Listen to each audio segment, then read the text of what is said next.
What is up, breadcrumbs? Welcome back to another fun and amazing integration of Sandwich, a podcast where I, Cheese, and I, Me, discuss movies we've been watching. Pro-mare. I don't really know how to describe this movie besides saying that it's firefighter mechs battling would-be fires that may or may not be able to be put out, influenced by people's emotions. an alien. In a cross-dimensional kind of lifestyle. It's bombastic, amazing, wonderful. It's anime, and I know that turns a lot of people off, but you gotta watch this movie. It's like Studio Ghibli level good. If not better. But let's get into it.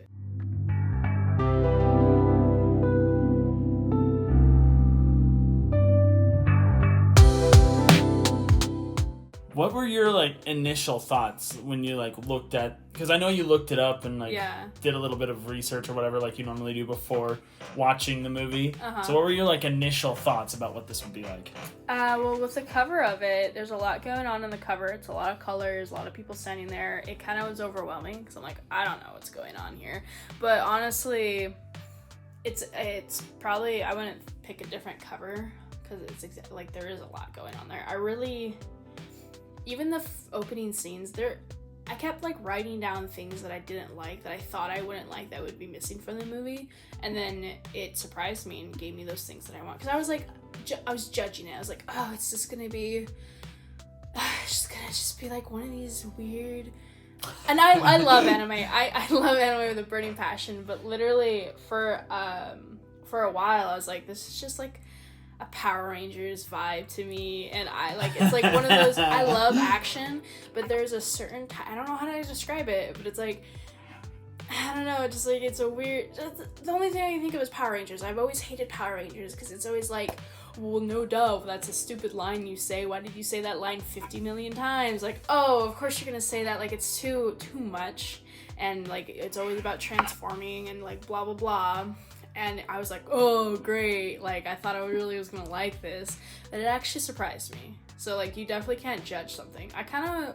You were judging a book by its cover. I was. And I kind of wish I would have watched the trailer. I think I'm going to start watching the trailers before I actually dive into the movie. And kind of incorporate that in the podcast a little bit. Because I wonder how I would have felt about the trailer. I would love to probably give, a before and after kind of thing, you know? First impressions based on the trailer and then what you thought of the movie. That's way more put. To me, I remember watching it for the first time and being like, wow, this went above everything that I thought it would. Yeah, it came out pretty recently, about 6 to 7 years ago, because now it's 2026. But it came out in 2019. I don't think I ever heard of its release, probably because it's mainly released in Japan. But I did end up watching the English dubbed version. That was just the version that was offered on the streaming service I had. That's fair. Yeah. I totally understand. Yeah. I watched it in Japanese, so we'll get a little bit of clang clang on the differences in voice acting. I definitely prefer watching movies in their native languages because, especially when I watch anime, I don't get bothered by reading subtitles because I can multitask, I can read the subtitles real quick, and I can still see what's going on because usually some animated panels aren't moving too fast where I miss something, but also my peripheral vision is just supreme when it only comes to anime, nothing else, but I like to hear the expressions and the dialects and whatnot, even if I can't understand anything but just be reading. I like the raw emotion in it, and sometimes you just don't get that with English dubs at all, and it's kind of sad. I feel like this one, maybe actually, you know what, I probably would, my first impression of the movie probably would have been better if it wasn't English dubbed, now that I think about it, because if you really think about it, because if it gave me the same vibe of Power Rangers, it's probably because of the voice actors. Oh. They're trying to Americanize wow, way to dog him. Well, yeah, I mean, trying to Americanize what's going on, because, yeah, I mean, if you think about it, it's like an adult Paw Patrol almost. Except for they're all firefighters. Exactly. But like, I know that gives such a weird vibe to it, but trust me, I liked it way more than how I'm downplaying it right now. But this is how I felt going into it. Director, we have Hiroyuki Imaishi. He's a Japanese anime director, an animator, and the co-founder of Studio Trigger, who is the studio that produced and had this movie. And for a moment I didn't realize that. I thought the screen was just giving me a trigger warning at first, because it had these like triangles and these purple flashes and these explosions, and then it just said trigger on the screen. I was like, I am triggered. But no, their own name is a warning. Yeah, I was like, no, it's a really cool studio. Very like well done with the art styles and whatnot. I was like, the opening credit scene when it's kind of giving us, I also didn't know what I was going into. I didn't read what the movie was about. I don't like to do that. I like to have like the raw emotions. So at first I was thinking, oh, what's going on? Like, what is this about? Like, before the human combustion part, I was like, oh, triangles, glowing things. It made me think of Sailor Moon. And it's funny because I said I hate Power Rangers because they're transforming, but I love Sailor Moon and us transforming. I think it's because I like the galaxy and the stars and whatnot and the romance. But oh yeah, Tuxedo Man. Oh, Tuxedo Mask. But the triangles literally reminded me of. Is this all Sailor Moon related? Yeah, this is all Sailor Moon related. So when they had the triangles in this movie and they were glowing, it made me think of like, oh, when they put the crystal shards in civilians and they start transforming into beasts. I'm like, oh, they're gonna transform into beasts, and then they like explode and they're like, oh, this is them transforming, and then it shows like body bags upon body bags. I was like, oh, that's where we're going in this movie. Okay, there's a lot of death. So it was definitely like surprising just in the opening scene, but like all that art from this studio, like in that opening scene, is crazy. Like it gives me very digital-esque, meaning like if you thought of a digital plane almost, like gridded in the opening scene, and especially with the headquarters, like when they're going through, or not the headquarters, but like Kray's like. Oh, like the mansion thing? Yeah, his like thing when they're going in his underground laboratory area. Yeah. It's very like grid-like in there, and that like digitalness reminds me of one of my favorite PBS shows. I think it was called Cyber Kids. It was like a math show, and it was very like digital gridness. So that was kind of cool. I only know one actor technically. I tried looking at both versions to see if I recognized just anyone from any type of other animes that I've seen, but I don't think I could find any luck. I really only wrote down 4. That's still so many. And one of them was additional voices in this movie. Okay. Well, and it was for the English dub, so. Oh, okay. Well, I want to hear yours. Sakura Ayane, she played Aina, like the main girl. Mm-hmm. I know her voice from My Hero. She played one of the characters in that. And then she was also in a show called Nisekoi, which is kind of like a weird love story. So that one was pretty cool to see. And then there was Yoshino Hiroyuki, who was also in My Hero. He played Remy, the blue hair guy in the firefighting squad. Mm-hmm. He didn't talk much. No, he did not. I was really actually sad about that. Yeah, I liked his character a lot, which is why I was like, man, he should have talked more. Mm-hmm. And then there's Koyama Rihia, who played Ignis, the fire chief. And his voice can be heard in a anime called Bungo Stray Dogs that I really love. And then the English voice actor that I recognized from the additional voices was Yuri Lowenthal, whose most notable English voice actor role is probably Sasuke from Naruto. Oh, really? Yeah. Huh. I only recognized Matthew Mercer, who is okay, I've heard the name before, yeah. Yeah, well, he's the dungeon master for Critical Role. He, to me, he kind of looks like the same actor who plays Spencer in iCarly. Wow, he's also done a lot of anime voice acting roles. Yep. Guira, he was one of the lieutenants in the Burnish Dudes. There were a lot of lesser known, as I looked into it, there were a lot of lesser known voice actors for the Japanese dub.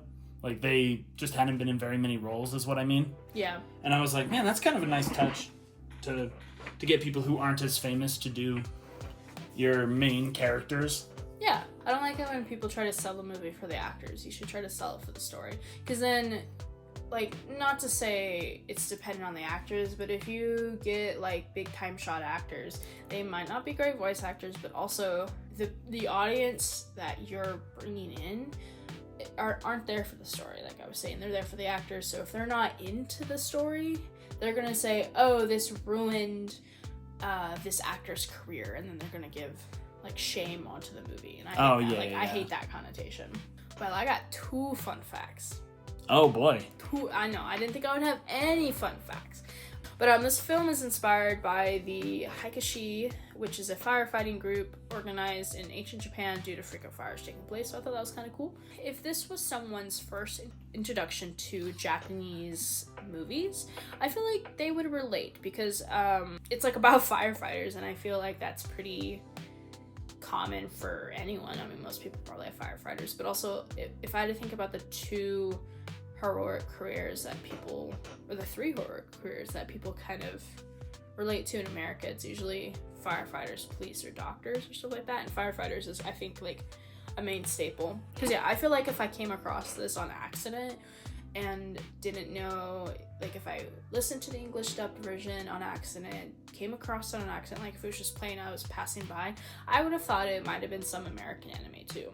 The art wouldn't be as good if it was an American anime, let's be real. But speaking about the animation, did you know the film uses the same animation as the Lego movie films, the Peanuts movie from 2015, and the Spider-Man Into the Spider-Verse of 2018?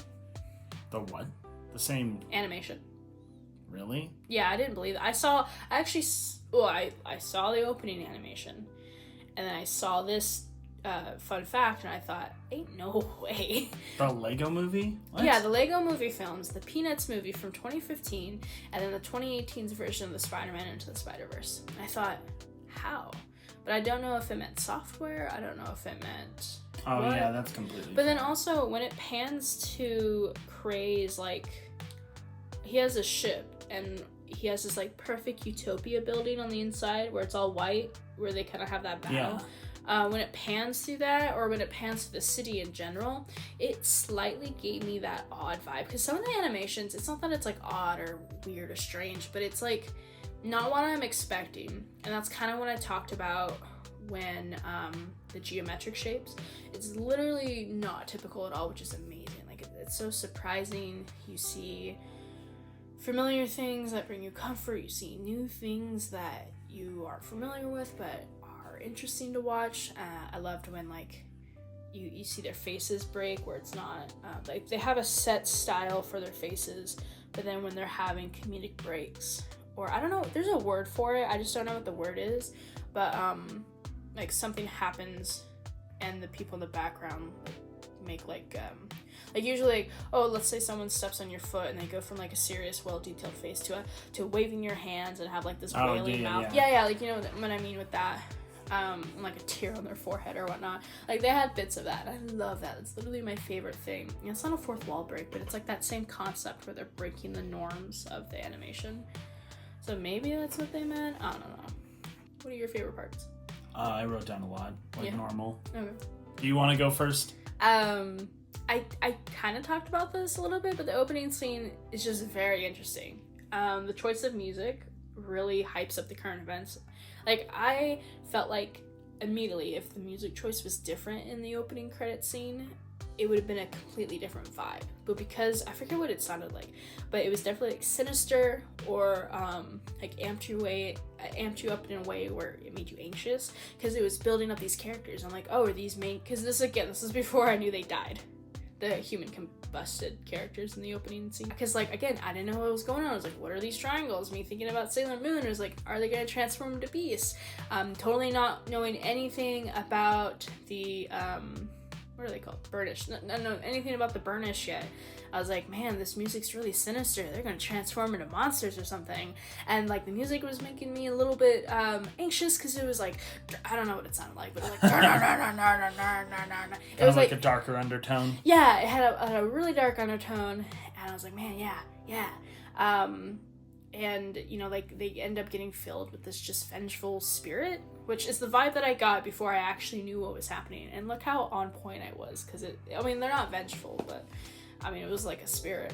But it was just very interesting. I was really into it. I was worried at first, because I thought it would be more of a soft tone. I was like, no. Especially when I got to the dead bodies, I was like, okay, I know which part of the triangle of anime this is in. It's not lighthearted. Yeah. So I thought that was definitely was meant to send a message. Yes. I love the various ways that they portrayed people would potentially get mad. Like, yeah. dude just standing on a train, getting his foot stomped on, and all this other random junk. Well, when you don't, I would be dude that person in a heartbeat. Dude sitting in traffic. What was the? There were multiple people in traffic pregnant too. Woman. That was the saddest one. Oh yeah, the lady who was pretty much getting beat by her drunk husband. Mm-hmm. And she was pregnant. I was like, dang. That was messed up. Mm-hmm. The person on their phone, that was really funny. Oh, that one was really funny. The rage bait. Yeah. I think when I saw that one, I was still processing, because I don't know if when they started combusting, I think I just realized just now that they died, and I'm thinking about that baby. I was like, no. But I don't think that the Burnish people die. No. Oh. Because they like kind of fuse with. They talked about human combustion though, and then they had all those dead bodies. Yeah, but the dead bodies were probably just normal people. You're right, actually. Who just couldn't withstand the fire. You know what I mean? Do you think the baby died? No. What if the baby didn't get the gene? Well, it was in the mom. So the mom at that time, a mom is pretty much quote unquote. I'm using this term very, very loosely. Host body? No, kind of incubator? Combined. Oh, okay. With the mom. Yeah. You know what I mean? Yeah. So like they kind of share. Eat host. Yeah. It was like I'll pass this on to you once you're born kind of thing. Right. It was probably the most messed up of the bad things happening to people. Yeah. I bet most of those bodies though was that bus. If you really think about it, because that was the more cramped one, and maybe the freeway. Traffic. Yeah, the traffic. Yeah, because I think it was one of the bridges near San Francisco. Oh yeah, because they were all in different showing areas. Different oh places in the world. I totally forgot about that too. What, Boston, San Francisco, Tokyo. I think France was one. I think there was one in Paris. I did enjoy how it had like that freeze frame to later on, like after the human combustion, then it kind of goes into, we have our oh gosh, I forgot their name. What's the firefighting squad's name? Burning Rescue? That's their motto. They had. I think that was what they were called. No, because they had this stupid long name where it was like 12 words, but really that was just all the adjectives they were using to describe it, and then they said blah blah blah. But anyway, they were going on with the story. They're mid in a crisis of like solving this fire, hunting down the Mad Burnish, when they're not supposed to, but they are. And I liked when they did the freeze frame to kind of introduce each of the main characters. Like it did it without interrupting the storyline, you know? It's not like, my name's Lucia, you know, it didn't do like that, or you have to learn the names as you go. It literally just like paused it, made it like just like them doing something, and then all of a sudden it's just like have a little pose like that a goes collector with it. card. You know? Oh yeah. Like made it like a stamp or whatnot, which I thought was cool. I bet they could have made cards too, or like poster cards or something like that. I also love how that was introduced, because it seemed like that big bold font was how they introduced every single thing. Yeah. And it wasn't like and I love the way that you described it as like a freeze frame, because it wasn't taking away from the story. And that's what it was just like, real quick, this is the bad guy's fortress. It's called this. This is the bad guy. He's called this. As he's like still talking. Yes, I loved it so much, because it's perfect for my brain. It gives it a little like, you know, when you kind of slow down your pace a little bit to catch your breath before you start running again. That's what it gave me, is that. Speaking about how they have the words too, I kind of, when they talked about like when they gave titles, or they talked about locations like behind the people, they had kind of mountainous and rocky words and like right behind them. I couldn't read those very well. I would just have to read the subtitles. I was like, man, I really can't see this texture, and it's behind people. I can't read it. But like some of them I could, but after a while I was like, you're just exactly what they said. I thought, I'm not wasting the time trying to read it anymore, but it was pretty cool. Like, that same idea of adding the words in it. But yeah, very colorful and very vibrant story. Just so many colors starting out. Oh, yeah. They definitely did not let up loosely on this one when it comes to throwing in whatever they wanted. Oh my gosh, when the Burnish, the main three, were going around in that circle. And here's the thing about the art style too, because at one point, this is why I said it looked digital, because at one point it's blocky, you know, like how it would be on a digital space. And then another point, you could definitely see it looking more like fire, like when they're going on their motorcycles in a circle. For one, like I said, beautiful color palette. Then you have the firefighters with the blue and the red. Like, there's so many colors and smoke going on. It's just crazy with the fire and whatnot. Like, you can't... The fire itself has, like, 5 different colors, which is so pretty. But again, at one point, it, like, switches from this blocky look to, like, an actual, like, smooth textured fire. And it's just... It's really cool. Oh, yeah. Just... Can't wrap my brain around it. Like, at first I thought I hated it. I was like, oh! But no, I actually liked it a lot. Oh yeah, it was funny, and I've seen this multiple times, right? Uh-huh. And speaking of them like shooting the ice bullets or whatever, yeah. I realized something. The way that they animated it, Uh-huh. it kind of makes it look like they're literally shooting ice cubes. Yeah, no, yeah, they're like little rectangles. Yeah, I was and like, then they're like spiky. oh, they're shooting ice cubes at the fire. That's funny. Yeah. Like, at first, like, the first time that I saw that, I was like, what is that, a cork? Like, that's what it made me think it was. I was like, why is the bullet so long? Why is it blue? Or, like, gray blue? Oh, and yeah. I'm like, why are they icing them? And me not realizing, oh, ice fire. I was just like, what is going on? The natural enemy to fire. Right? Besides water. No, I feel like ice is better because water evaporates too quickly. They knew their stuff. Well, sorry, Dr. Is that the dead Tech or whatever? Yeah, the dead one. Yeah, the robot. Which, we'll get to him in a bit. I can't with it. Okay, so back to that opening fighting scene. Lucia helps Gallo transform into his new suit. I was really enthralled with, and I had to go back and fill in the name because I didn't get the name, but I was really enthralled with Vinny. Just like the little mouse. Yeah, eating his cheese like it's popcorn while him and Lucia were just like watching the screen. It reminded me of what's his name? Remy. No. No. I hate that movie. It reminded me. I don't like Ratatouille. Don't worry, I have issues with it as well. It reminded me of Luigi's Mansion with that.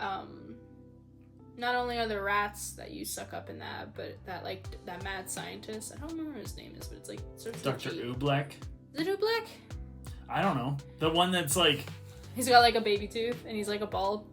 Yeah, I'm pretty sure. I don't think he's old. Oobleck, I think he's really like super young. It might be. I thought it started with a G. But it like reminded me of him, and I really love that game. I mean, obviously, if I have a tattoo of it, but like I just like love that little mouse, and it's always like, Vinny. I was like, oh, it's so adorable. With his little cheese. And I think he had a little hat too. I think he had like a little trucker hat actually. I don't know, it's just like as soon as I saw that guy, I knew. It's Dr. Egad. Egad. Yeah, that's close. But I mean, like, it's also different. It was close. But as soon as I saw that little mouse, I'm like, I need more of him. And he did come back throughout the movie. He did come back, and I love that little guy. He had a cute little firefighter hat. It was a firefighter hat. Okay, I couldn't tell what hat it was. I thought it was a trucker hat. I was like, I know it was a hat. He's got a trucker cap. I didn't know. It was so small. I couldn't tell. And then just the soundtrack. The whole soundtrack was amazing. I should have probably looked up at. I mean, I did see a name that wrote the music, but I should. I did. So we want to give a shout out to Hiroyuki Sawano for the music. Oh, it's beautiful. Legend. Beautiful soundtrack. Beautiful.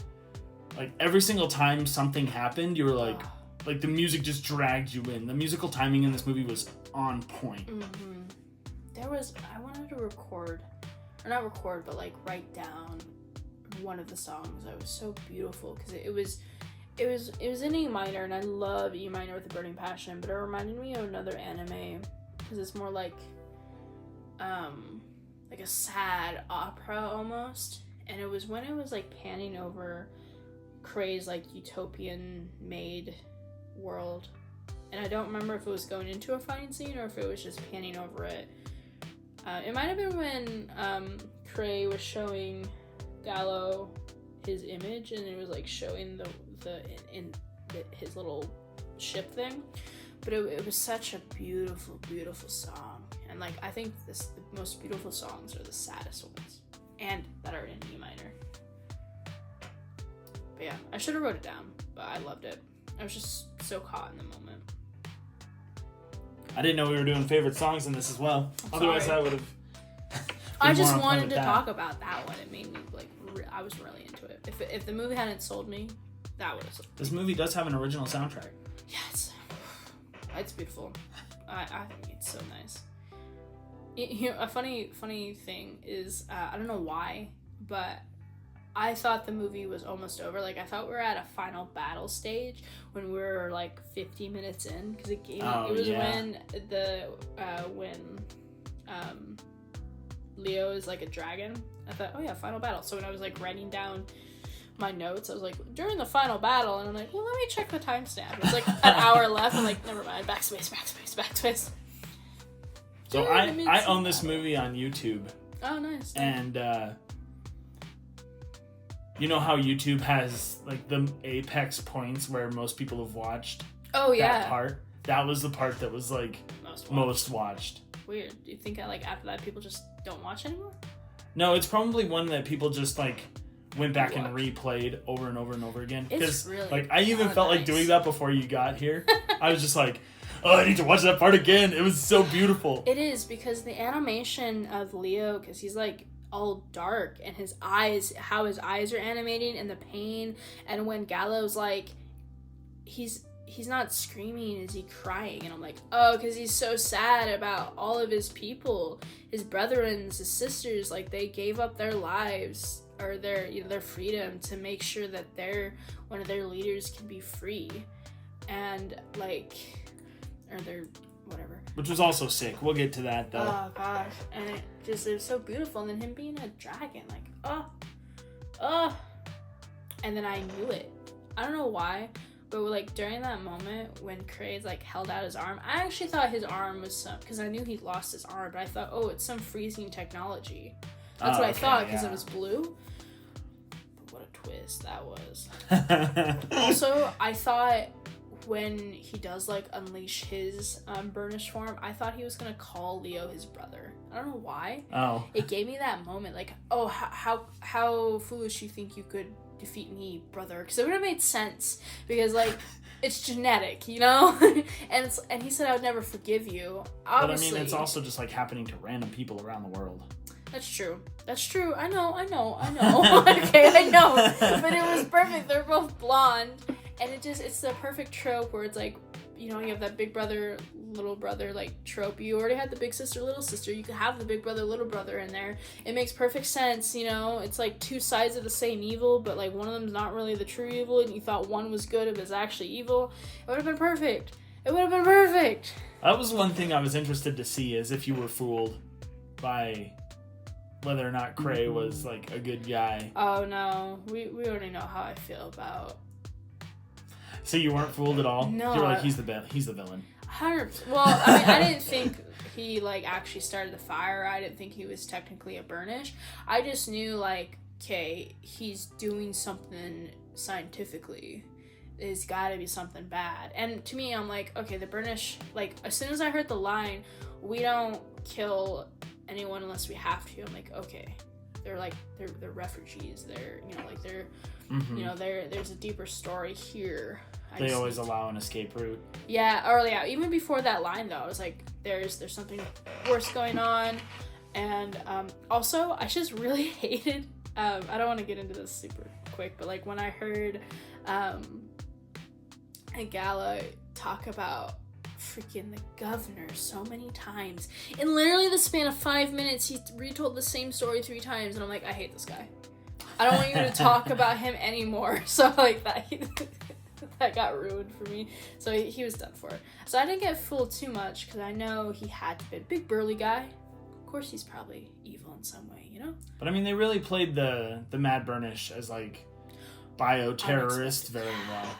Unexpected. And his look in that form, crazy. Oh yeah, where they almost look demonic. Yeah, crazy. And how like his arm beefed up, and I know that they can coolly like literally they can use their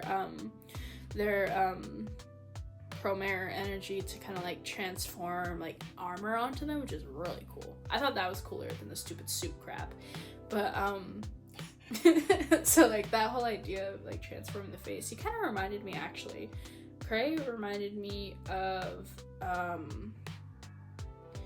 the antagonist in Tarzan. The one that has Trying to remember, Clayton. Clayton. Yeah. Dude who hangs himself. Yeah. Don't have to go sit this right. But no. Unintentionally. Unintentionally. Yeah. Yeah, we're making that point right now. But it is one of the dark Disney deaths that everyone remembers if you've watched that movie. Bro, I watched that a lot when I was a kid. Dude, same. I love The Rain.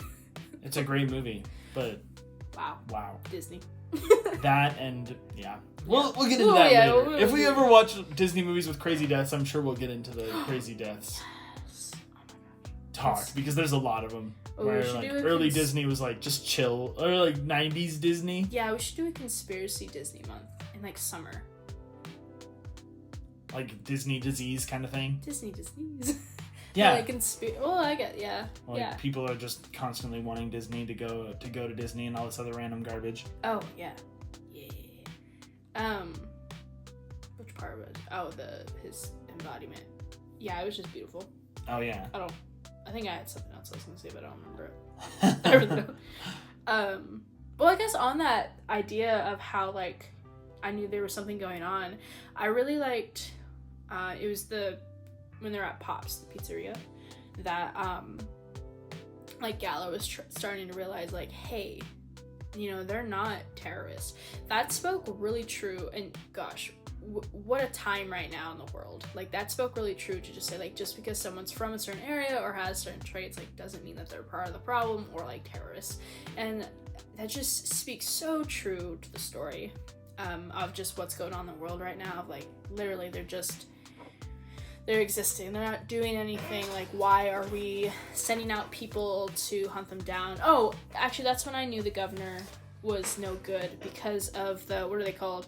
He reminded you of a certain political leader that we're not going to say. No, that's not what I was going to say. Oh. But yeah. But the freeze force, when I knew that was part of the governor's, like, job, I was like, the freeze force, they're dicks. Like, if that's what the governor's behind, I'm not with it. And the design on them is crazy. Like this design, the art, there's so much drasticness to each groups, and I loved it. Or I love it. No past tense. I currently love it.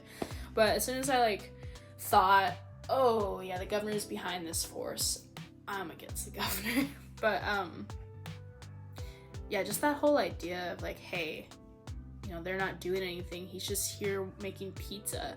And then they arrest the owner, even though he's not a Burnish, but he was harboring a fugitive or a terrorist. And, you know, he thinks that they should have rights because they're human too. He gets arrested. And I'm glad that was a turning cycle for Gala to be like, I need to go see Cray because he's cray. I was waiting to make that joke. I knew you were. It's written in the stars. Come on. Oh. I don't know if we can get over that one. The life cycle of the Burnish too. I mean, I love how I wrote that down, but forgot in the early scenes that, of course, those weren't them dying. But I think it's really beautiful because the whole thing. I forget the whole speech. Basically, like they can regenerate their bodies, but of course everyone dies. And when they do eventually die, because they're constantly burning, you know, they're burning up so much, they're using up their energy, and that what keeps them burning, and they keep burning because it's connected to this voice, which we learn is actually in a parallel dimension, yada yada yada. Yeah. But when their body eventually does let go, or if they get something weird where they expend too much of their energy. Like from the experiments that Cray was doing, their body turns to ash, and there's something so beautiful about that. That I just, the whole life cycle, I thought. I was winding up for a sneeze. I was waiting. I thought it was just very beautiful. And even when we thought Leo was gonna die, going back with the geometric shapes, like you saw his arms disintegrate. Oh yeah. And like literally those shapes. And I'm like, when he was in the pod. No, yeah, actually, yeah, you did see that. But also when before Galar revived him. Yeah. Mm-hmm. And like, I don't know if Leo was trying to, like help. What was it, Therma or Tyma, the girl who died? I don't remember her name. Because Gala did the same thing to Leo that Leo was trying to do to her in that cave, but then she didn't wake up. I thought he was trying to help her, but then when she died, I thought, oh my gosh, he killed her. But I don't know. I just think he was trying. But just that whole concept. It was like a. I thought of it more of like a burnish CPR. Yeah, 100%. Like breathing the fire. Mm-hmm. To relight it, yeah. Yeah. I don't get why it didn't work with her. Maybe she was just ready to let go. Too far gone. Mm-hmm. You know, because like after a certain point, and she was already kind of on the brink of death when she was in prison. Yeah, but which is messed up. Here's the thing that I thought was kind of odd. If everyone else is just slowly like if they're showing when they're getting used up that just parts of them are disintegrating, why were there no parts of her that were disintegrating? She was just wrapped in bandages. Maybe she was an early prototype, or like an early test where like it didn't just start disintegrating like, her whole body, and maybe it did like to the bone or something. That would be crazy. But I mean, you did say that their fire within them does like rejuvenate their body. Yeah. So maybe it just had been periodic testing where like they did it once wasn't and then strong enough, so where they're like, oh, that didn't work, throw her back in prison, and then she just like started to heal on like normal terms. Maybe. I don't know. I think maybe she was an early tester, yeah, and it wasn't the reactor or whatever, the generator or whatever wasn't strong enough to fully use up the power. Because they were definitely doing human tests on them. Crazy. Cray. Silly Cray.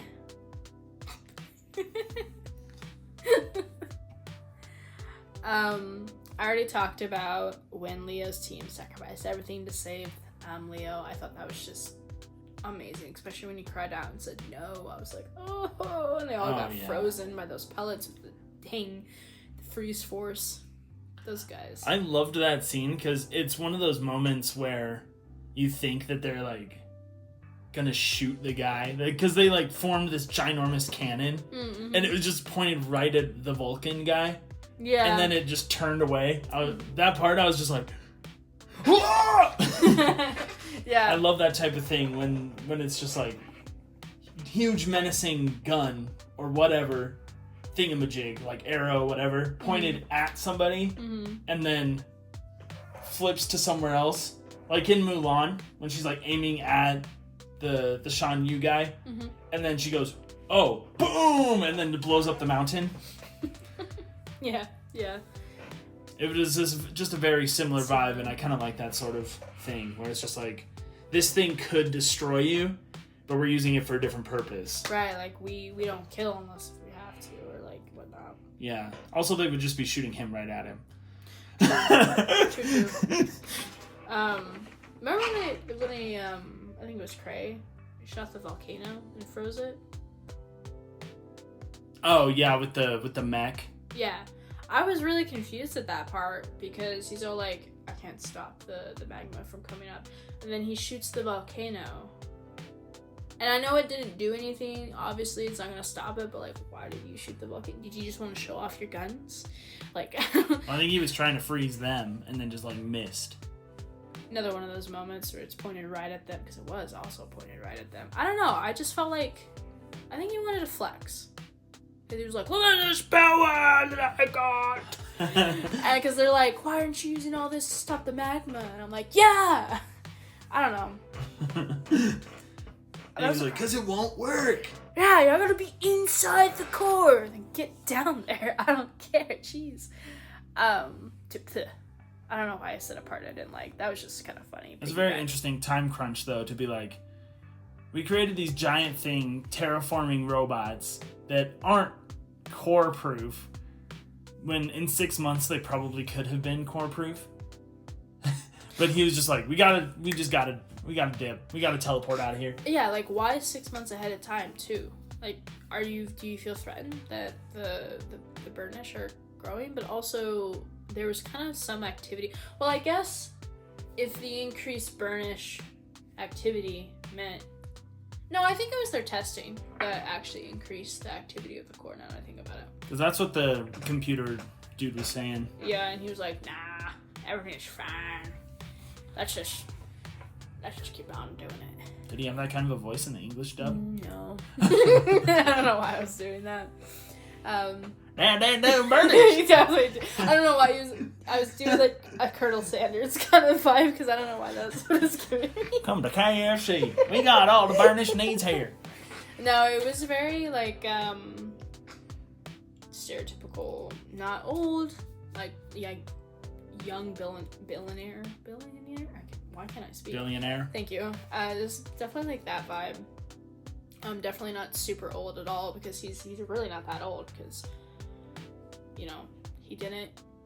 What, the kid Gala was like 5 when he was rescued, and now he's probably. He has to be at least 18. Yeah, because I think 18 they were or 19. drinking. I think there was a scene they were drinking. I thought, or somewhere where there was. I don't know. I really don't know either. But so it had to be, like, that's at least 10-ish years. Because I don't know how old when he was rescued, even though he kept saying the story a few times. And he was in college when he rescued Gala.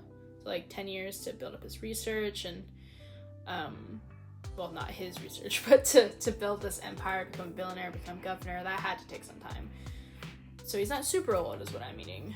But yeah, I feel like he's late 20s, early 30s.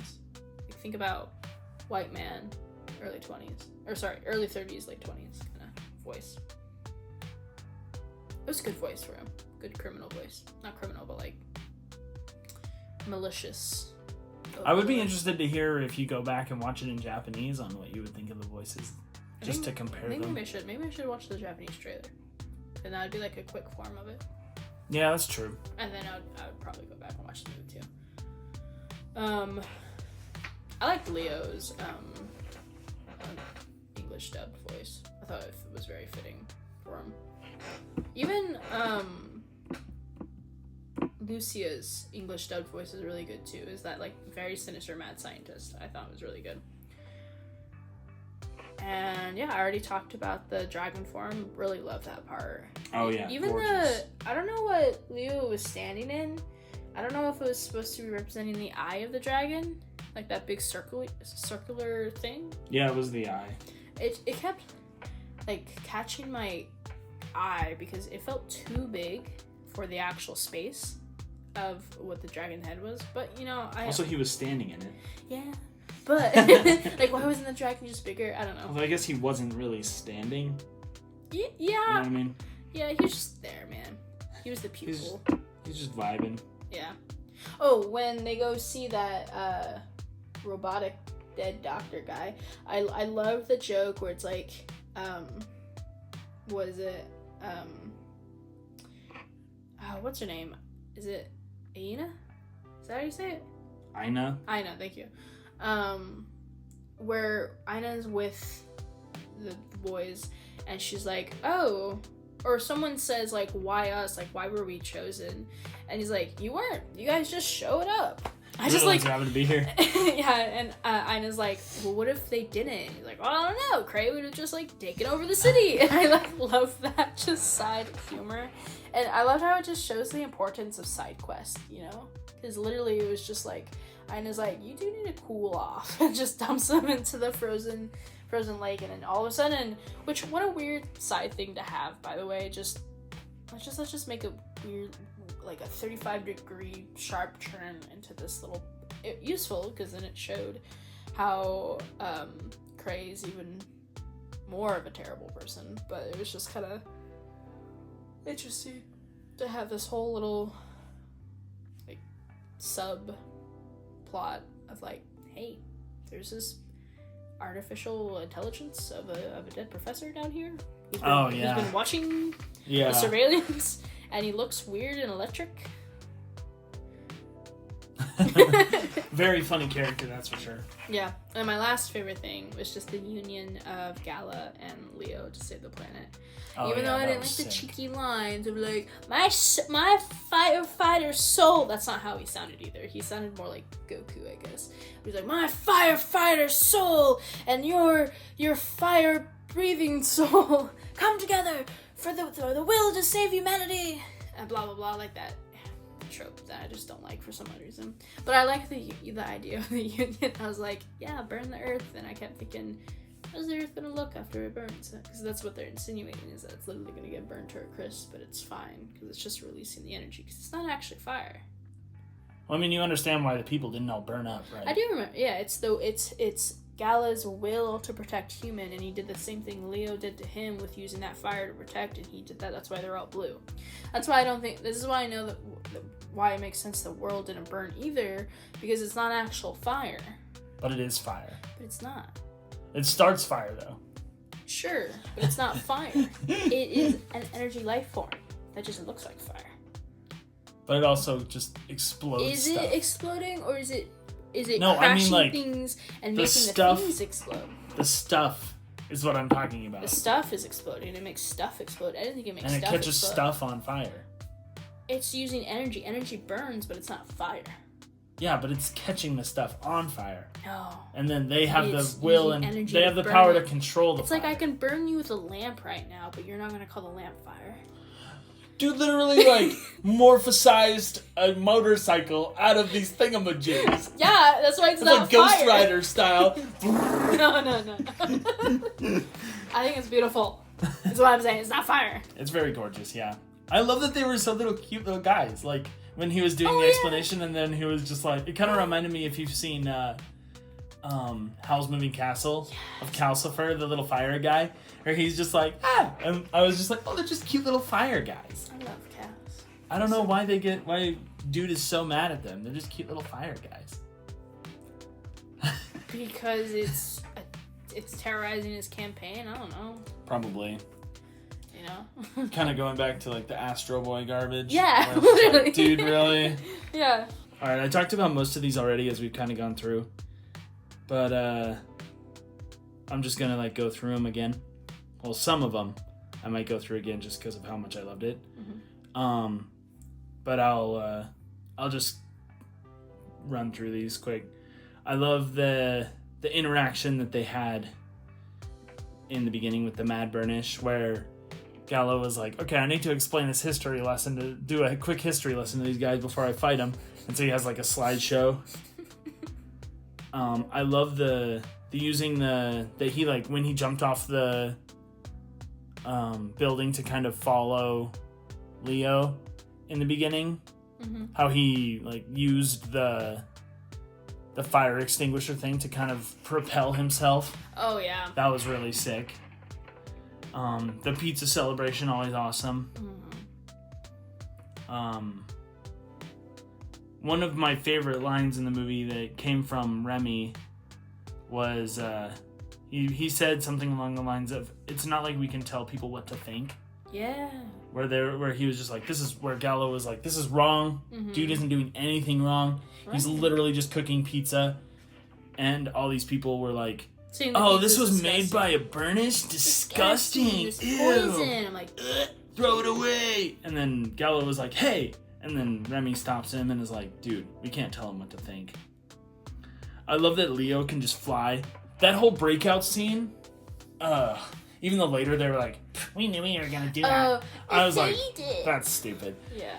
But the entire breakout scene where he was just like focusing and then just breaks the shackles, I was like, yeah! And then them deciding to drive this stinking monster truck through the hallways, I was like, that's weird, but whatever. Heck yeah. I loved Gallo standing up for what's right, because I like it when...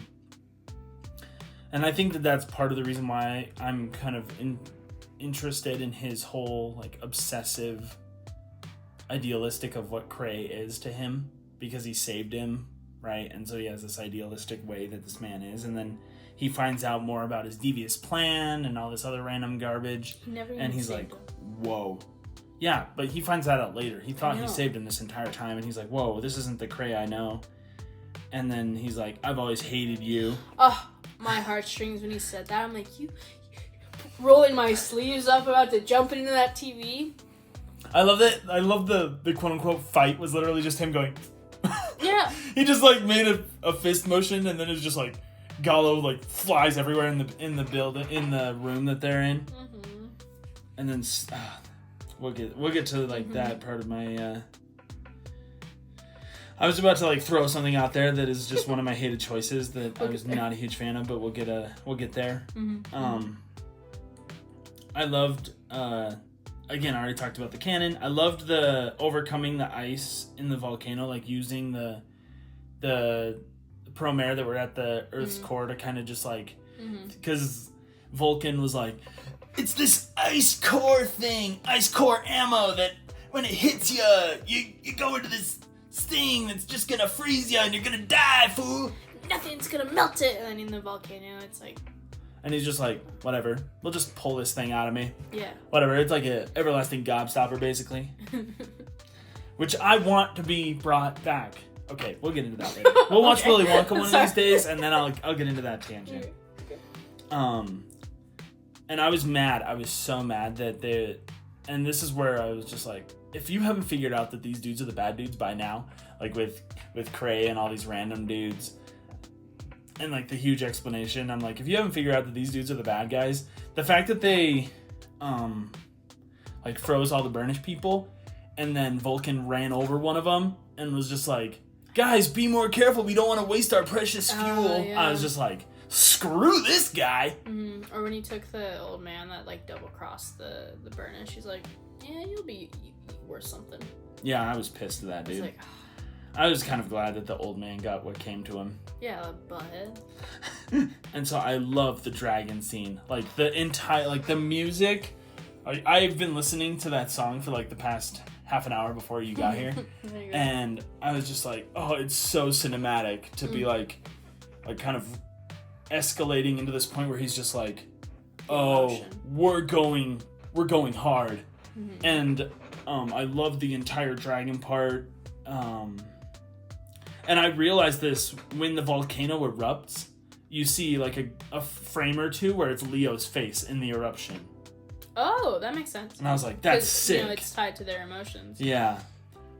Real quick, I thought it was just like, it builds up to this fight, and again, this is why I thought it was the final boss scene, because it builds up to Cray taking out his arm, and it's growing blue, and then we have, and he's sitting there on the balcony of the platform of his tower, and then you have Leo in his dragon form, and I'm like, man, I'm over here like, how does Cray think he can take the dummy? And this, you know, obviously we don't see his transformation until 45 more minutes or whatever. And I'm like, man, this is gonna go crazy. And then Gala comes out and like knocks him over. He's like, no, we're not doing this.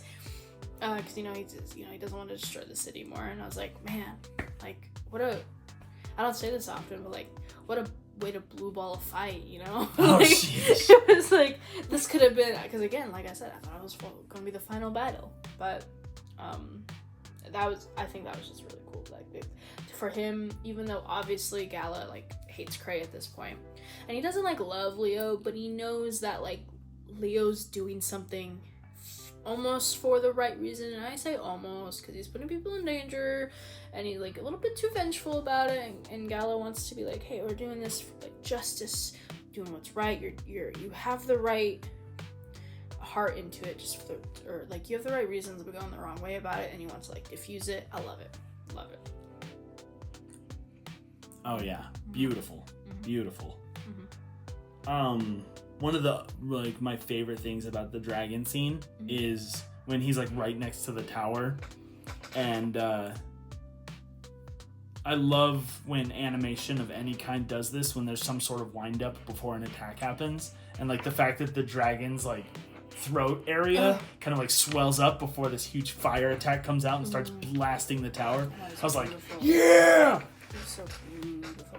I love that that Vulcan was like, I'm gonna get him, boss! And then he like drives towards him and like goes to attack him and the eye just goes...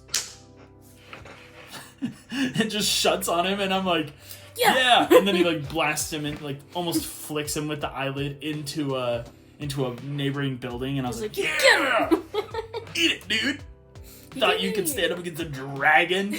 He gave me the same vibe as the guy from Treasure Planet, the cyborg. Oh, just because of his Vulcan eyes. Dude? Yeah, just because of how his eyes were. Yeah, that's completely the fair. Sinisterness. I also loved when they fell into the ice that it made like a little steam tornado. Yeah. And then Aino was just like, you guys just need to chill out or like cool off or whatever. And then flies away from them. Like, did you not just see what you made them do? And then I love that during the explanation, because this is kind of how I felt in some of my schooling lectures, when the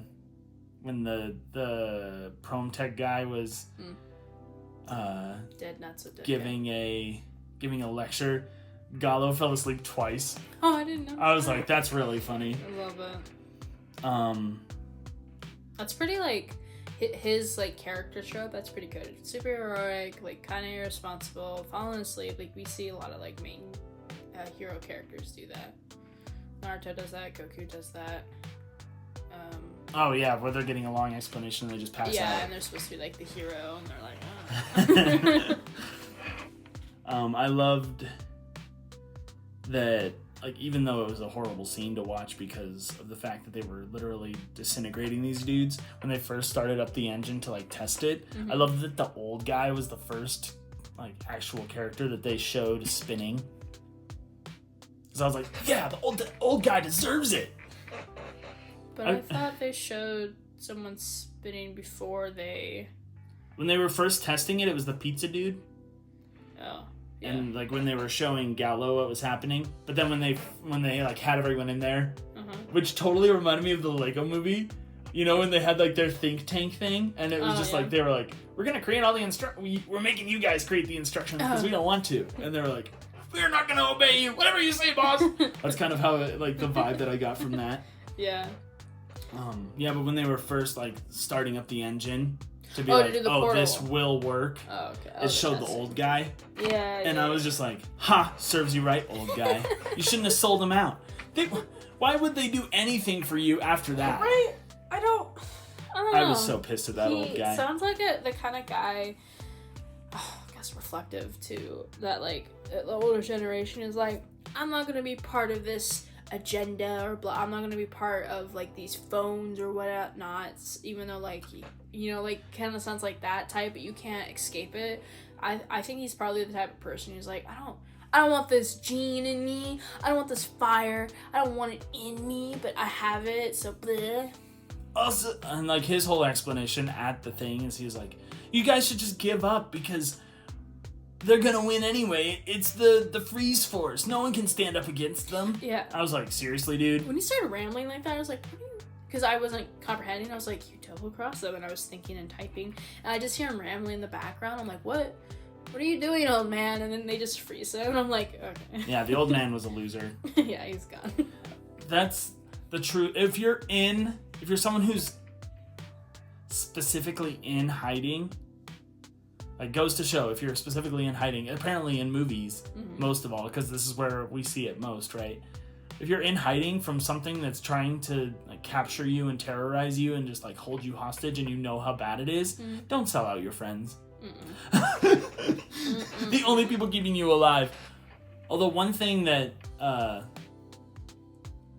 that Vulcan said in the movie that I was like, huh, and I don't know if they translated it to English or not, but one of the subtitles that was for the Japanese dub was when they were like, when it showed them scoped in on them, and it was like the huge volcano behind them, and then they were just like hiding in the bridge.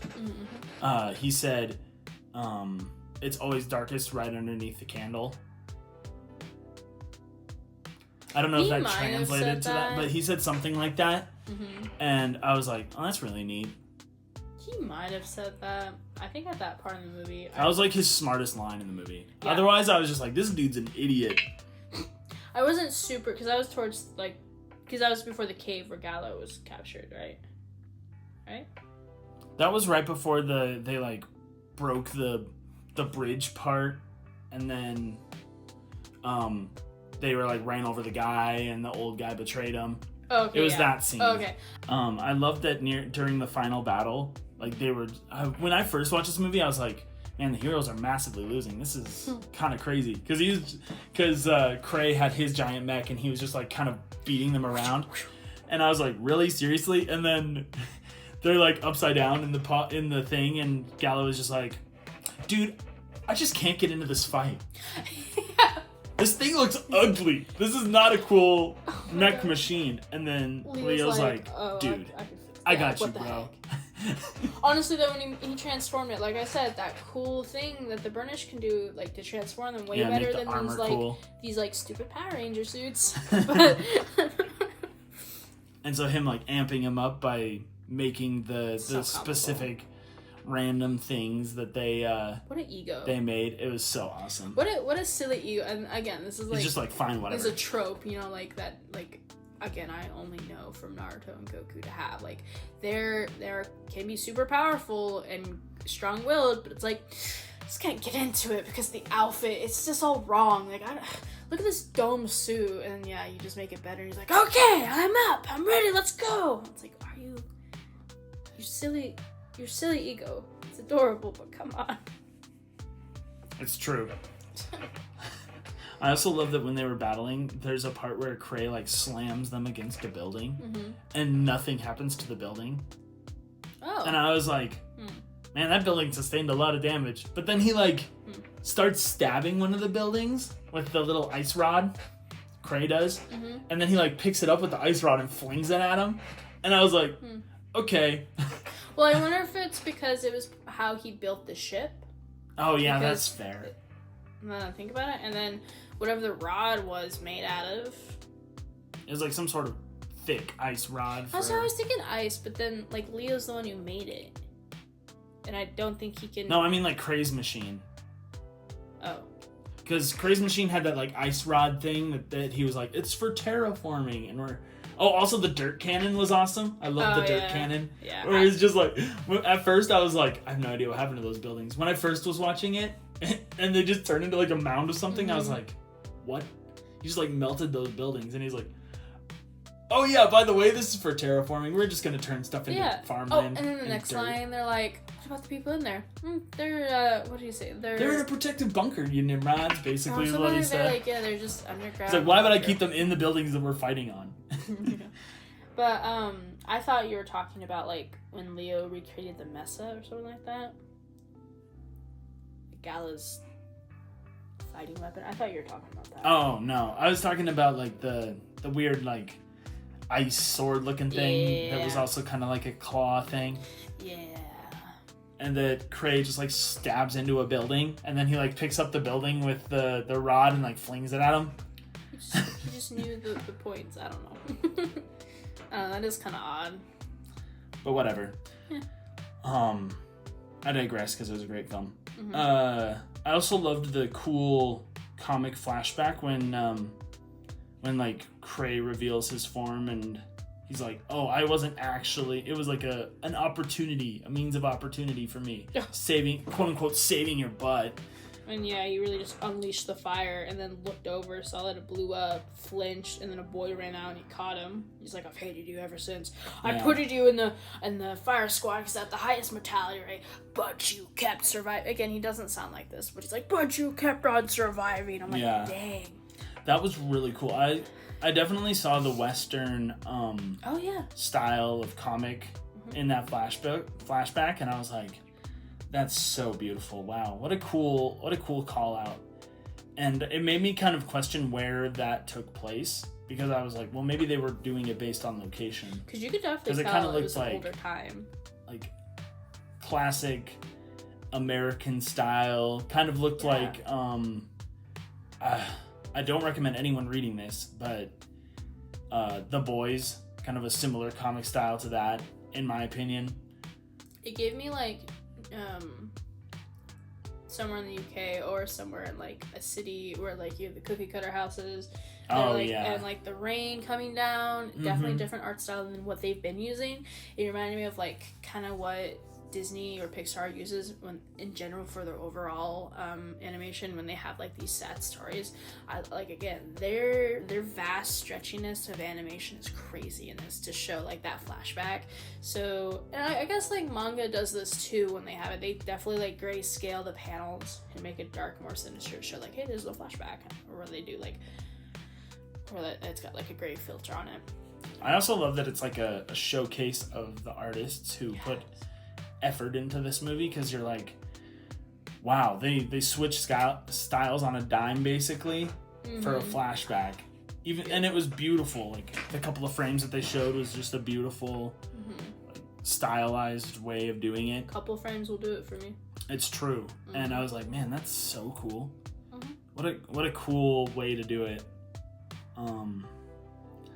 I also loved the captain just like ramming into Vulcan's car, and they had after they like had this huge battle, and they're like, we gotta help him, and he's just like, rubbish. Like, we're doing our own battle over here. I loved it because it's definitely, I knew that there was gonna be something like that in the beginning when he tries to arrest Gala, and the fire chief's like, yeah, well, what if I write a report, huh?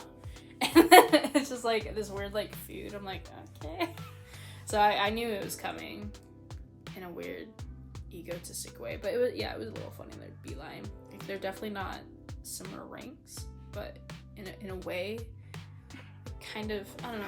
Oh yeah, Freeze Force just sucks, and I'm glad that Ignis was like, we're gonna fight these guys. And I love that Vulcan is just like this tiny midget like dude in a huge like suit. Yeah. It kind of gave me, again, Lord Farquaad vibes. Yeah. I was just like, that's really funny. But what I was really confused He's like 3 feet tall. Is he didn't even look... Like, it basically... Maybe it was too fast. It basically looked like there's a head on legs and arms. Like, I didn't really see much of a torso. So I'm like... There was a torso, but it okay? It was a tiny torso. Most of his height was his head. I know! That's why I was like, that's not very... Was that supposed to mean, like... It was very comical egotistic style. Well, I was like, he's not as human as you think or whatever, you know? Like, it was just kind of funny. Maybe it was representational. I just want to, once again, give another shout-out to Hiroyuki Sawano for the musical direction in this film. All the songs put you right in the moment of what was happening in such a way that it made you feel... Like, I cried multiple times during this movie. Like, I'm just a crier in general. If our audience doesn't know this already, Cheese is a huge crier. It has been a long time since you said you cried in one of the movies we watched. It was so emotional. It like made my tears run like crazy. It was so beautiful. And now that I know that you have like maybe like one major character that you choose. I chose 2. 2.5. A half? Oh, is Vinny one of them? No. Oh, I thought you were saying 1/2 because of the mouse. No, 1's a half because like I don't really like... I mean, I like this character, but they're not just my top. But, I mean, by the end of the movie, I'm like, okay, I can't hate you, but you're definitely still not one of my favorites. But I have to put you, like, runner-up. And that's Gala. Like, he's not one of my favorites. Again, because he pisses me off. But at the same time, I'm like, okay, I mean... You deserve the credit. And it's the dynamic with Leo that I really liked. You know, he's a, like, pure soul or whatever. But Leo is actually one of my favorite characters.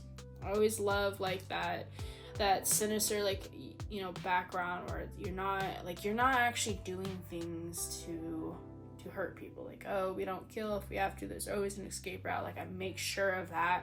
Like, I'm answering the cries of this entity. Like, he's speaking to the cries of others. He's always there for the other people. He's fighting for what he believes is right and what technically could be right, you know, against the militia, yada, yada, yada. And then, I really liked Ina's character, too, you know? Especially since, like, it only happened once, but they had, like, that intimate moment on the ice. Like, that romantic moment. Oh, and then yeah. when Gala sees, like, technically Leo crashed in the back, he like leans in more because he's looking at the reflection, and then Ina thinks he's gonna kiss me, and then he just drops her. But like that whole dynamic is she's a really great best friend, and you can tell that she literally, I think, mostly sees him as a friend, because when she thought he was gonna kiss her, she kind of like clamped up her lips. She's like, I don't know if I want this, yada yada yada. So I like that dynamic of how there doesn't have to be some romance here. It could just be like best buds and whatnot.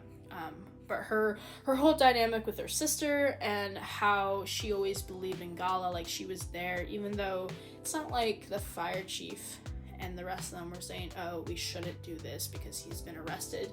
But you know, they're not going to go against them. They're like, oh yeah, you escaped, awesome. You know, aren't you supposed to be in jail? But she's like, I'm going to go out of my way to help you. Love that about her character. Very, very sweet. I wrote down all of the fire rescue squad just because they're so sick in their own ways. I'm gonna start putting a limit on you. A limit? Yeah. Well, if I had to pick the whole cast. If I had to pick, well, I was gonna write down all the Mad Burnish dudes because they're awesome. Pizza Guy's cool. Except for the old man. Except for the Mad Burnish is like the 3 dudes, right? Well, I was looking at something or I was reading or something at the end of the movie. I thought the Mad Burnish was literally Leo alone, because there was a line in the beginning that made it sound like it was him, but then it said also like the Mad Burnish's like leaders. So then it made it seem like they were all the Mad Burnish, because then the main 3 sounded like the main leaders. Okay. But then at the same time, it also sounded like only Leo's the main guy, and the other 2 are like his second in commands or whatever. It was just, I needed a whiteboard to kind of pin that's and it could also have been the translation that was getting messed up too. Sometimes that happens, unfortunately. But I love Leo. Oh, yes. Oh, beautiful man. Beautiful character. Amazing. Like, if you had to limit me to one character that I absolutely love, it would be him. Awesome. I also wrote down Harris, which is Ina's sister, as a favorite, just because she shifted views. Is that how it was pronounced in the Japanese version? I think so. Harris. It was like, I think in the English dub. I don't know why they were doing weird things with the names. I thought that was how they were in the Japanese. It was Iris. But I looked at it and it says Harris. I'm like, it's probably just because it's Japanese. Because, you know, I'm pretty sure that they pronounce the H. Here's what I thought, too, is because, like, I know H's are pronounced in Japanese, so I was like, Iris. Because I was trying really hard when I was trying to write down names. I was like, what was that? Like, wait a minute, like, I can't spell that. I mean, it's how she was listed in the casting list, in the character list. Yeah. In the casting. I think Iris sounds really nice, but I don't think that that's what it actually was supposed to be. She's one of my love-hate relationship kind of characters. Yeah. Because I'm like, you're a cool character at the end because you just kind of blow up everything and totally destroy Kray's plan. But I hate you because of the fact that you're just like, I'm doing it for my sister. She was also partly manipulated. She didn't think that, like, which, you know, she probably She knew that they were dying. Well, yes. She's like, oh yeah, I'm full in on this. We're going to torture these guys because they're the bad guys. She talked about how she was against it, but she's like, oh, this is just a side thing he's doing. He's not using this for the reactor. And then as soon as she found out, she's like, you know I'm against this. And he's like, well, in a world where you got to choose, you better be on the right side. And her and Fear knows how powerful he is. And, like, that manipulation's terrible because all she cares about is the betterment of her sister. And it's just so terrible. She's like, you better be here when I call. But yeah, at the same time, she's like, oh, I didn't know, like, you were going to use that for the reactor. But I think deep down she did. She was just in denial. It was one of those things where it was like a person who's doing bad things for good intentions, but it's kind of blowing up in their face, which is probably part of my problem with her character. Yeah. Because she was like, we're going to wait for Ina, right? When talking to Kray later, and he's just like, we can't risk waiting for one person. Right. And she's like, and then he's like, get back to your post. And then the guards just go, ch-ch. Yeah. And I'm like, see, you should have known. You should have known. Should have backed up, because honestly, you should have just been like, she seemed okay, like I'll just one stay of the here. main. Well, I know there was multiple doctors there. She left. What would happen, you know? But I guess if you think about it, he did kill the other one and gain all the research, so it's probably not hard for him to learn. He's probably decently smart. Yeah, right as soon as she found out that Cray blasted the other dude, she was just like, oh, screw this guy. Mm-hmm. But like before that, she was just like, yeah, we got a dimensionally rift. Yeah. I was like, seriously? Do you think Cray lied to her when she's like, did you shut off my external comms? He's like, no, it's probably like the attack that we got. I think he lied to her. Yeah, 100%. Absolutely. I was like, no, he lied. Because like she was talking to Ina and she was like, wait, did this seriously happen? And he was watching her. Yeah. I talked to the dude myself. He blasted him. Jeez. So that was just like one of the hated choices that I chose to put down, is like her willingness to be part of the problem, rather than being like, this guy's obviously evil. I can understand it though, sadly, is because like this is where all her research and her time and her money has gone, like her identity, you know, and like that's a terrible way people get manipulated, is that your identity is so rooted into this, and it's hard for you to separate, because what are you without it, you know? And like the whole family thing, it's terrible. It really makes you, like, as you're saying, like a terrible, like you can't almost forgive her for that, but luckily she does redeem. Yeah. You know, she does something so redemptuous that it's great, and she literally risked her life, you know, and she gets chased out. She was gonna get murdered. Yeah. I mean, and luckily, you know, her little sis was there to help her. I was like, whoa, man, I thought she was gonna die, and her sister was not gonna be able to know that she died. I thought I was gonna, like, she wouldn't have known what happened. I thought it was gonna be this whole emotional thing. I was preparing for it, and then she got saved. I was like, whew. Oh yeah, you didn't have to worry about that. I didn't have to. I don't know. I mean, I wanted to give, like, literally my top most hated thing was I wanted to give the big finger to Cray in his experiments, because I was like, disgusting. Human testing is always horrible. And just how he used them as just objects that you could just use, you know, like you use them up like a light bulb, or a battery, you know, a battery. See, that was like part of my problem, is that he didn't understand enough of the science behind it before blowing away the other doctor. And at the time, he was already a Burnish. Yeah. So he should have been known. Like, it's kind of crazy how, like, with how it seemed how connected he was to them, to the Pro-mare, that he didn't have like that little insight that Leo got when they were like, we're gonna put him in the pod and then make him be like the fuel. You know why? I think the Pro-mare didn't like him. You know, even though he was really powerful, I think it's like because he had so much rage. I think rage makes it really powerful with the emotion.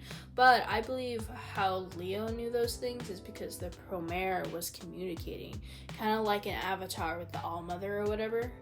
Like it's like I thought you were gonna say something about Aang, and I was no.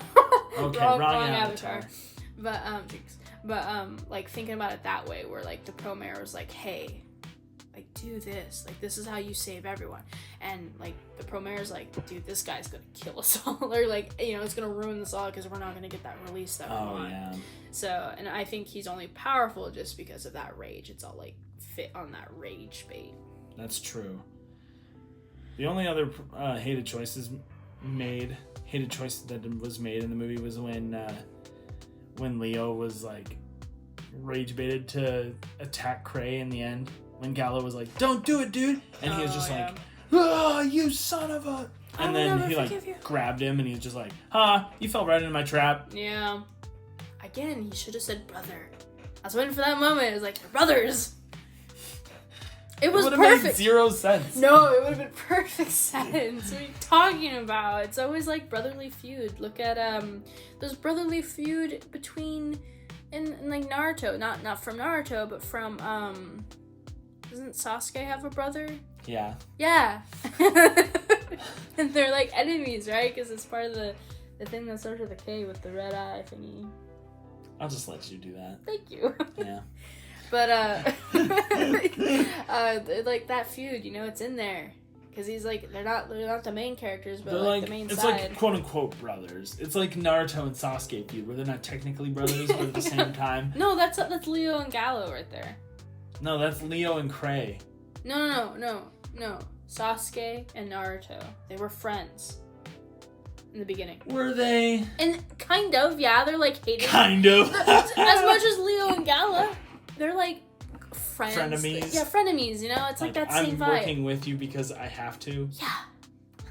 Yeah. And then they have a pink-headed, haired girl, too. See, but I don't think her hair is technically pink. Ina's or Sakura? Ina? Hers pink, is it? I don't remember, honestly. Yeah, it is. Because so is, Iris. Harris. Oh, like hers is like a dirty pink. What? Dirty pink? What a concept. That's completely fair, though. Well, because I mean, what do you call like a darker pink on hair? Because I mean, a darker blonde is dirty blonde, right? Yeah. Well, yeah. So it'd be like a brown pink. blonde. Like, well, I don't know. I really don't know. I can't believe I wrote this woman down as one of my favorite characters, and I don't even remember her color of her hair. It's iconic. I love like the pink hair trope. Oh, so beautiful. One of my favorite animes also has like pink hair. Is the species that's in it. I love it. Like, they all have pink hair. I mean I hated it, but it's. Oh, she does have pink hair. Yeah. This next bit I hated, but it's pretty iconic. 100% the freeze force. And I talked about this a little bit with what's going on in the world right now, but literally the freeze force reminded me everything. Down to their name, freeze force reminded me of everything of ice. And I just like, wow. Yeah, I was gonna, like, watching this movie, I was like, man, I really picked a topical movie to watch. This is weird. No, it was insane. I was like, I mean, this movie I guess is kind of recent, but wow. Especially like even in our area where we are, things are happening. It's like, and again, freeze for it just what? And then the little side comment you made about who the governor is remembrance of everything but the figure, Yeah, we're just not gonna say anything. We're not. No, this is not a political podcast. podcast. It's definitely a movie podcast. So that's why we're not diving deeper into that. But speaking about Gala, though, even though I didn't say anything about Gala, the part I don't think I talked about this, but the ceremony where you got the medal. Oh my gosh, that was originally the first thing I wrote down. Actually, it was the second thing I wrote down because I hate it. I thought it was a dream. How the script was? No, because he was like, oh, Governor Cray, Gov Cray, you're giving me this medal. Even in literally 5, he had already been talking about how he'd been saved. Okay, he brings it up again at this freaking ceremony. He's like, oh, you're my hero, and you're giving me this medal. That means so much to me. So basically, you would change the fact that he talks about him so much. It's that ego thing. But no, it was so annoying and made me think, oh, he's not really getting a medal, because why would he be getting a medal ever?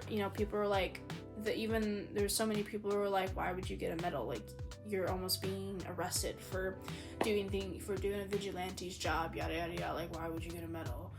And so I thought, this is just a dream, because I don't think he's that close with the governor. Like, I didn't think he was that close, even though he's not technically close, but he's always up in his grill.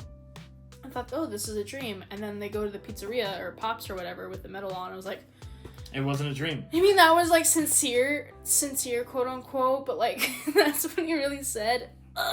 It's just the thing it's that trope of the movie that I didn't like. But also that it reminded me too much Power Rangers. It's like that suit thing. I don't like that, apparently. It's too blocky. Whatever. I like the part where Leo transformed the suit. It's more sleek, more smooth, not blocky. But yeah. If I had to change anything, I would just make it less Power Rangey. Which is literally what every mech anime is. Yeah, maybe I just don't like mech animes. Yeah, there you go. Oh my gosh. Thank you for putting that. Where were you in like the first 5 minutes of the podcast where I'm like, there's a certain word for it, but I don't know what it is. And an hour later, you're like, yeah, mech animes you just don't like. Where were you? Honestly, I don't blame you, though. I have a hard time watching mech animes. This is one of the only ones that I'm willing to watch more than once. Yeah, I agree. I would definitely would watch this more. I don't know what it is. I can't have the words of why I just don't like it. It's just the speech makes me uncomfy. It's cringy, I guess. I don't know. It's like you have to announce that you're doing this. Heck yeah. Or just like, my soul, I don't know, just the repeated speeches. I don't like the catchphrases overly repeated. Like maybe once per episode, but not like 7 times per movie. Well, I mean, if you think about it, right, this is like maybe 4-ish episodes of anime. But they said his story about how he was saved in like one episode 5 times. I can't with that one. That's why he's a half my favorite character. I didn't get the Foley because of But that. you still liked him, though. I still liked him. Mainly because it's just, like, the Leo thing, but, like... Well, did you like the movie overall? Oh, yes. Like, I mean, I really like the art style. And even though this genre of action fighting, and this is before you said mech anime, this is how I boiled it down. Action fighting, justice seeking, transformative suit anime is not, or mech anime, is not really my style. But, like, it doesn't mean that this was not a good movie. I loved it. I was super invested after halfway through, like, after I got... Because, again, I was being judgy. I was like, man, if the whole movie's gonna be like this, I'm really not gonna like it. But it added more elements that were awesome. The art, the soundtrack really tied it in. I mean, if the art wasn't as diverse and the soundtrack wasn't as beautiful, I probably would have not as engaged as well. And maybe still would have liked it, but not have been deeply rooted into it. I mean, I'm giving this a well-deserved extra large. That's what I'm talking about. Yeah. I didn't think I would get there, but I was like, man. Even before, it's been a while since you've offered a movie an extra large too. Well, and that's not my own, right? Usually, if it's my own, What was the last one that I did? Arthur and the Invisibles, where I'm like, it's kind of a half-filled medium. I know. I looked and I was like, oh yeah. Oh gosh, which, podcast listeners, I did watch the second and third one, by the way, and it was not worth my time. It was so not worth my time. No. Oh yeah, it's been a long while since you've offered one of mine an extra large. I think the last one was Treasure Planet. Honestly, probably. Jeez. Man, I gotta start picking better movies, apparently. Apparently, gosh. Because, yeah, I think I probably gave larges. Better Off Dead was a medium. Did I not give an extra large? Oh, I gave a large for Son-in-Law. Wow. You're right. It was Treasure Planet. I would also give this an extra large. Peak. Oh, yeah. Even as much as I said I didn't like certain elements of it. It's so good. It's still really good. Yeah. Like, usually I'll give room, but hey, sometimes you need bits that kind of irritate you. And hey, like I said, Gala became 0.5 a favorite character. Maybe... Yeah, of your big three. Yeah, like maybe it's a love-hate relationship. Like, maybe I hate him so much I love him, Apparently. But maybe not... I don't know. It's not... If it was more... had more of the mech stuff. Like, I swear, if, like, all the firefighter squad became each piece of a suit, you probably would have lost me. Like, honestly. You lost me. But no, just because it was the one guy, I think I could bear it. And, I think with his character, too, he's such a... Cray talks about this, too, and that's what helped me understood. Is he's literally a goofball. Like, someone else talked about this too. He's like immature technically. He's the rookie. Oh, they said this in the first 10 minutes. He's a rookie. He's he acts like he's all this high and mighty person, but he's not following like protocols and stuff like that. He's just doing what he feels is right, and that's so perfect for his character, and that's probably why they put him in this suit, because it is the most he's the most free willed to do it, and it matches his perfect style. And I just have to appreciate that gung-ho, because I'm not going to stop his motion, If he wants to be that person, he can, just, across the room, maybe. Away from you. Yeah, and I'll just be like, yeah, go you. You're doing great.